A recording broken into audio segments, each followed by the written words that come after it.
Cup ముఖ్యం, అర్థమైందా? మామ ముందుగా అందరికీ హ్యాపీ న్యూ ఇయర్. అసలు మ్యాటర్ ఏంటంటే మన క్యాంపులో అయితే డిపార్ట్మెంట్ వైజ్ క్రికెట్ టోర్నమెంట్ అయితే కండక్ట్ చేస్తున్నారు. సో మనం క్రికెట్ ఇలాంటి స్పోర్ట్స్ ఏమైనా ఉంటే మాత్రం మనం ముందుంటాం అనమాట. ముందుగా అయితే టాస్ గెలిచి ఫీలింగ్ తీసుకున్నాము. అండ్ అలాగే ఫస్ట్ మ్యాచ్ అయితే చాలా బాగా ఆడారు మా వాళ్ళందరూ.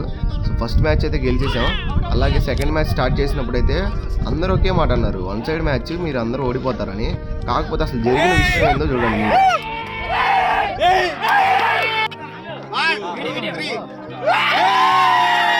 దాని తర్వాత అయితే నైట్కి షటిల్ అయితే కండక్ట్ చేశారు మామ. ఇలాంటి సమయంలో వీరులంతా తరచుగా చెప్పే మాట ఏంటో తెలుసా? పద చూసుకుందాం. నేను మా అజయన్ అయితే చాలా బాగా ఆడాము. సో అలాగే ఫస్ట్ ప్లేస్ కొట్టేశాము. నా 2026 అయితే చాలా బాగా స్టార్ట్ అయింది. ముందు ముందు ఎలా ఉంటుందో చూద్దాం. ఉంటా మామ, బాయ్.